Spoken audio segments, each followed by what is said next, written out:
This is your news source evening bulletin for today, Friday, the 16th day of June in the year 2023. I'm Gordon Mosley reporting, and here's what we're tracking tonight. A 16-year-old schoolgirl in an open letter to the president has alleged being groomed, preyed upon, and sexually assaulted by the Minister of Local Government, Nigel Daramlal. News source made repeated efforts to get a comment from the minister today. Both of his known numbers went to voicemail on several occasions. There are reports that the President and the Minister of Education have both been made aware of the allegations. A senior education official reached out to the girl today to set up a meeting with the Education Minister, news source has learned. In the letter, which was seen by news source, the teenager detailed being allegedly contacted by the Minister of Local Government via WhatsApp and Facebook, and conversations taking place between the two. She also detailed meetings that allegedly took place at the minister's office and financial gifts being thrown at her by him. She also detailed being taken to the home of the minister and allegedly being forced to perform sexual acts by him and eventually being allegedly sexually assaulted by him. In the letter, she said she was raped and left feeling broken after the alleged incident at the home back in December. The teenager attached various messages from her phone and social media accounts that were allegedly sent to her by the minister. She complained of being hounded down by him repeatedly with phone calls and messages. She also said that before the alleged sexual assault, herself and other teenage girls had been warned by two other government officials about him. In a statement, President Finale said while he has seen the reports of the allegations, he has not received any formal complaint. However, he noted that any complaint will be fully investigated by the relevant authorities. But I've seen the posts on Facebook and everything. Okay. And as I have said to Newsroom, my position on these matters are very clear. I don't condone or tolerate any behavior like that. And once any facts is established, anyone found guilty of any misconduct will be held accountable. But having seen the allegations, sir, even if a report is not made, do you intend to ask the minister to step aside to allow for a proper investigation to be done? No, but mostly, that's what I'm saying. Once the facts is established and a report is made, then I'll have to take the necessary action. But as of now, what I have is the post that everybody have. President Finale. Opposition Member of Parliament with responsibility for public security matters, Geeta Chandan Edmond, in a statement today, said she has been left appalled by the allegations against Minister Nigel Daramlal. She said she will seek to gather additional information about the allegations to complete a thorough legal assessment of the facts. She said upon completion of the examination, she will proceed to ensure that all the necessary legal actions are taken to ensure justice is done. The opposition member said the exploitation of young girls is reprehensible, and where that occurs at any level should be cause for concern, investigations and legal referrals based on the facts that emerge. Meanwhile, news source understands that a government minister at the center of the serious allegations has reportedly reached out to the parents of the young girl. There are also reports that efforts were being made to get the teen to recant the allegations. More news coming up in just a moment. It's been a long time coming. Overdue, some might say. But now that it's here, it will change life forever. And it is here to stay. The future is now, transforming Guyana into the 21st century. Introducing GTT Fiber. Experience internet connectivity like never before. Speeds you deserve at prices you can afford from a name you can trust. Sign up today. GTT Fiber is here. GTT. Together, we rise faster. Oh my lord. I just love to shop in this store. My customers, them gonna love all these things. So many different things in one place. Household items, electronics, toys, stationery, confectionery, exercise equipment, shoes and clothes for men, women, and children, school things, costume, jewelry, perfume, makeup. Oh, look, the makeup! Giftland Office Max, Guyana's favorite department store.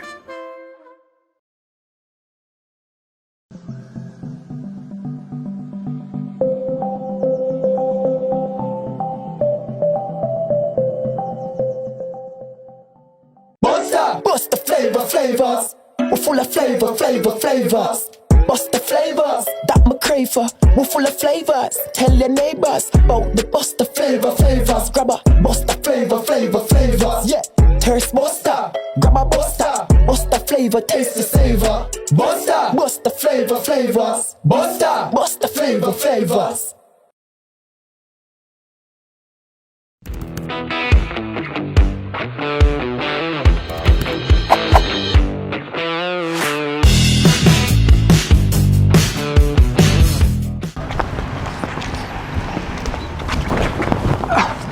Sorry. Jack?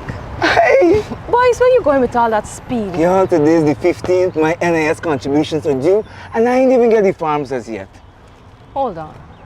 You mean to tell me that you're not aware that all self-employed persons can now make their NIS contributions using the MMG app from the comforts of their homes and offices? Really? And I just pay my bills using MMG, Yes, Jack. And the thing's simple. All you have to do is open the app, select Pay Bills, Government Services, NIS, and Pay. They will prompt you to enter your NIS number, the month you're paying for, and the amount. So I don't need to submit any form? No. The only time you submit in a form is when you're making a claim. Wait. I could make a claim too? Oh, no, man. Jack. You didn't know that? Yes. All self-employed persons are entitled to all benefits from NIS. Well, except for the industrial benefits. And here's the good part. All of their forms, you can download them from the NIS website. Well, girl, I'm really glad I bumped into you. Anyhow, make sure you pay your bills later. Later? I gotta sit down right here and pay my contributions first. Take care. For further information, please visit the website at www.nis.org.gy, the National Insurance Scheme Facebook page, or your nearest NIS office. Strong and solid in countries far and wide. New India Assurance, we're standing by your side. Golden service, half a century and more. New India Assurance, our policies are secure. From the heart of India, we serve these islands. The strength that you can trust, you're safe when you come to us. New India Assurance Company. Assurance when you need it most. For your home, motor, or business insurance, visit New India Guyana office, 58 Brickdam next to Star Computers. Telephone 226-0415-7. Comfortable parking available. Let's tell you now that in its latest report on trafficking in persons, the U.S. State Department has indicated that Guyana has met the minimum standards for the elimination of trafficking in persons. However, the report also noted that there is significant room for improvement. The report listed 12 prioritized recommendations that Guyana should take on board to aid in the fight against trafficking in persons. Among them is the need for increased prosecutions and convictions in sex and labor trafficking cases. The report said the government continued to demonstrate serious and sustained efforts during the reporting period, considering the impact of COVID-19, if any, on its anti-trafficking capacity. It was pointed out that during the reporting period, which covered last year, 3 traffickers were convicted, while a number of victims were identified and placed in shelters, even as they were provided with other required services. The report said other efforts included raising awareness in indigenous communities and indigenous languages, expanding the inclusivity of the Ministerial Task Force on Trafficking in Persons, and the initiation of a program to screen children in situations of homelessness. However, the U.S. Department of State bemoaned the need for in-depth investigations and increased prosecutions. It said although the government meets the minimum standards, it neither increased investigations and prosecutions nor formally approved the NAP. The government also did not adequately oversee recruitment agencies or adequately screen for trafficking victims in the interior region, the U.S. State Department said. According to the report, the government initiated investigations into 28 cases involving 25 suspects, compared to 38 cases involving 57 suspects in 2021 and 31 cases in 2020. Several cases were related to sex trafficking, while the remainder involved labor trafficking. The report said the government did not report continuing any investigations from previous reporting periods. The government initiated prosecutions of 4 alleged traffickers, 1 female for sex trafficking and 1 female for labor trafficking under the Anti-Trafficking Act. The report recommended increased prosecutions and convictions in sex and labor trafficking cases, and the need for them to be pursued to the fullest extent of the law. The U.S. State Department is also calling for there to be an increase in the number of Spanish-speaking officials supporting anti-trafficking efforts in the country.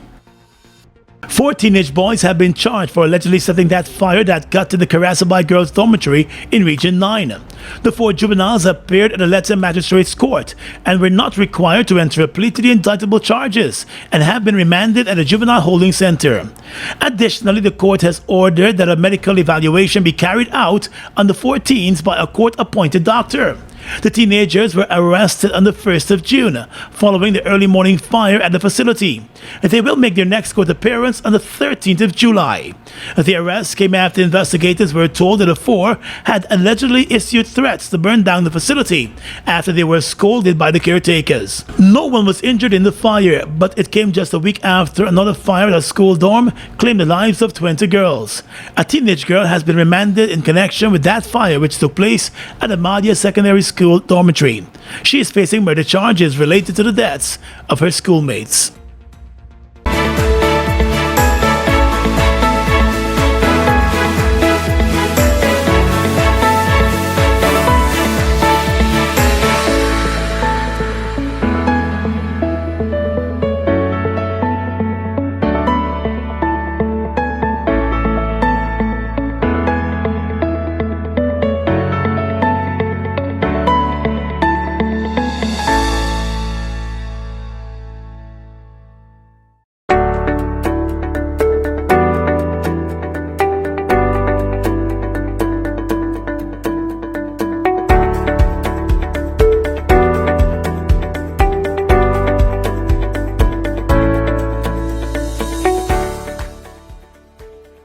So going on, champ?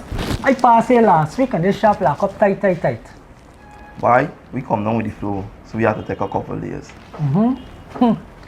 I can't deal with them kind of setbacks, Bano.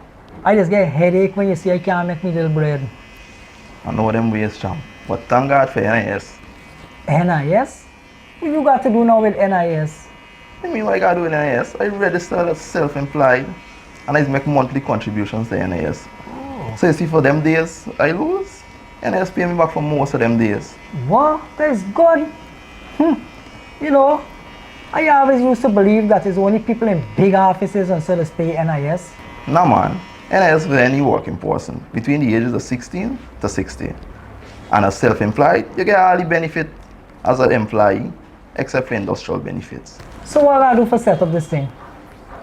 All I gotta do is visit NIS on Breakdown, or if you're living out of town, you visit any NIS closest to your location. And once you register and your registration complete, you can start making NIS contributions. Alright, so what I gotta work with and like how much money I gotta pay a month? I ain't gotta work with no big money. All I gotta work with is your birth certificate and any farm ID. And when you reach down there, ask for the compliance department. Good. Thanks for the information, bro. Soon as I left here, I went straight to the NIS office. For further information, please visit the website at www.nis.org.gy, the National Insurance Scheme Facebook page, or your nearest NIS office. Filing, a senior official of the Esso Exploration Company recently revealed that the oil company used an insurance broker in the UK to provide a $600 million insurance policy for the Stabroek block.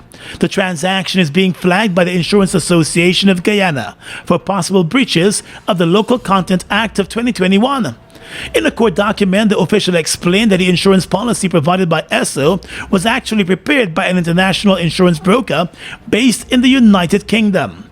The company's corporate secretary said, as is common for ensuring risk of the nature, ExxonMobil Risk Management, on behalf of ESSO, utilized the services of Aon UK in its professional role of international insurance broker to arrange coverage for the risks described with suitable insurers for the insured named in the 2022-2023 policy. But in a statement to the media, the Insurance Association of Guyana said under the country's local content legislation, the local insurance industry ought to facilitate 100% of all the oil and gas insurance policies. It said when coupled with the 2016 Insurance Act, it would appear that Exxon's affiliate breached the country's laws. The insurance company said the 2016 Insurance Act also protects the interests of the country and the insurance industry by strictly prohibiting the direct placement of insurances to foreign non-admitted carriers, unless by engagement through a local fronting insurer or through a local insurance broker in possession of a special broker's license. The association said, therefore, the appearance of a cover note issued by a UK broker evidently unlicensed to operate in Guyana during the judicial process of the case to which a writer refers brings sharply into focus what appears to be a circumvention of the country's laws. The association said the Local Content Act provides a mechanism for the oil and gas insurance premiums that are deductible as cost oil will be remitted to the benefit of the local economy. The indigenous industry, it said, stands to earn from oil and gas insurance premiums, reinsurance commissions and fees, and brokerage commissions.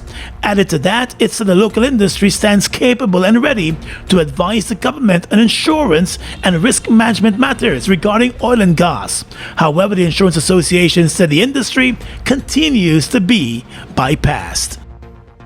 9 months after she was held at the Cheddajagan airport with 24 pounds of cocaine concealed in cookie packages, a 60-year-old woman from Haslington has been found guilty of drug trafficking, and she has been sentenced to 4 years in jail.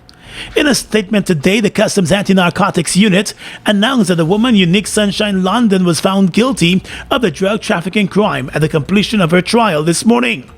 In addition to the 4-year jail sentence, Magistrate Sunil Skars also fined the 60-year-old $16.7 million Guyana.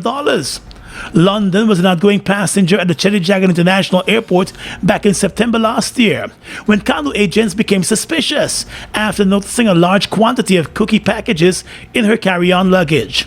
Additional checks of those packages revealed cocaine. London was immediately arrested. Kanu said all of the substance in the packets tested positive for cocaine. The total value of the 24 pounds of cocaine was listed as being close to $12.3 million.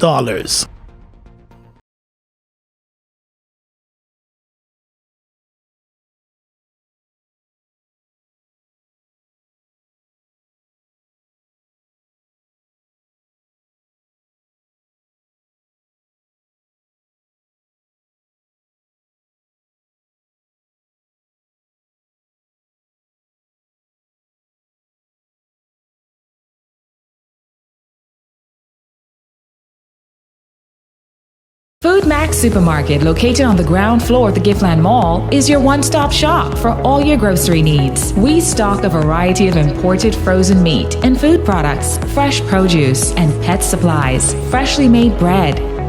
Rotisserie chicken and patties are also available daily. Shop in comfort today at Food Max and let our courteous staff assist you in satisfying your shopping needs. Food Max, the fresh food specialist. It's one of your biggest goals, getting your own home, where memories are made, where happiness lives. You may feel that home ownership or renovation is beyond your reach, but we at Republic want you to know that there's always a way. Ask us about our suite of mortgages. Let's help make your housing wishes come true. Or advise on how the equity in your existing home can finance other dreams and goals. Call or go online to learn more. Look who's in the mix now. The new Buster Soda Water. 0 calories, 0 sugar, 0 artificial flavors. 100% refreshing. Taste Buster Soda Water today. Buster Soda Water. Now available for only $120. Fuel it up and drive, Super 95. Tune up. Fuel it up and drive, Super 95. Tune up. Protect your fuel system, boy. High mileage and performance. Guy Oil Super 95 gasoline gives you more reasons to drive and is available at 56 service stations nationwide. For affordable price, high performance, and high mileage, choose Guy Oil's Super 95 gasoline. Fuel it up and drive!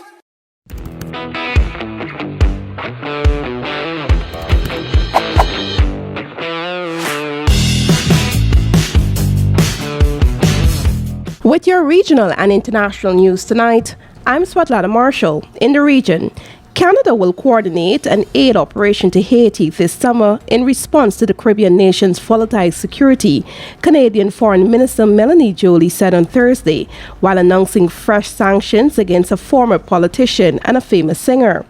Reuters in a report said Canada will lead the effort from Dominican Republic in a bid to coordinate international aid, including funds, equipment, and technical support for the country's embattled police force. Joly did not say why Canada would work out of the neighboring country, which has deported tens of thousands of Haitians fleeing the crisis, but said a team would also work from Haiti's capital, Port-au-Prince.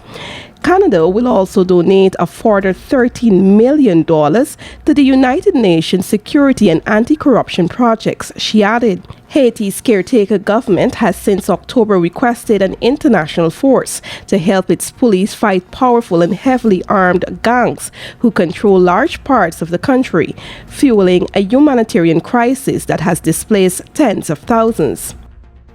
Grenada has no choice but to increase the pension age and contribution minimums for islanders to receive retirement benefits from the National Insurance Scheme, NIS. This was the message conveyed today by Minister of Social and Community Development, Philip Telesford, and NIS Director Dorset Cromwell as they justified the government's plan to make amendments to the National Insurance Act next week to raise the pensionable age to 65. Telesford disclosed that the pension fund contained approximately 953 million EC dollars. The government is seeking to increase the pension age to 65 by 2029 and the contribution rate to 16% by 2031. The minimum contribution rate will move from 500 to 750 by 2028. The reforms proposed by the government will also see the pension scheme move away from being an age entitlement. If approved by the Parliament, the first change will take effect in 2024, when the minimum contribution to qualify for a pension will increase to 550. And finally tonight, international news. President Zelensky said after meeting African leaders in Kiev on Friday that peace talks with Russia would only be possible after Moscow withdraws its forces from occupied Ukrainian territory. His comments signal no change in Kiev's long-held stance on peace talks, despite the African delegation hopes of mediating an end to the war that has raged since Russia's full-scale invasion in February 2022. Zelensky made clear that Ukraine stood by its own peace initiative, based on a complete Russian withdrawal, but invited the African leaders to take part in an international peace summit that is being drawn up. The African delegation, which included leaders of Senegal, Egypt, Zambia, and South Africa, met Zelensky after being greeted in Kiev by a volley of Russian missiles. With Kiev and Moscow courting the global south, the African leaders see a chance to mediate in a war that has hit African countries by disrupting grain and other food supplies and aggravating price inflation. And that's your News Source Evening Bulletin for tonight. I'm Gordon Mosley reporting and encouraging you to stay safe.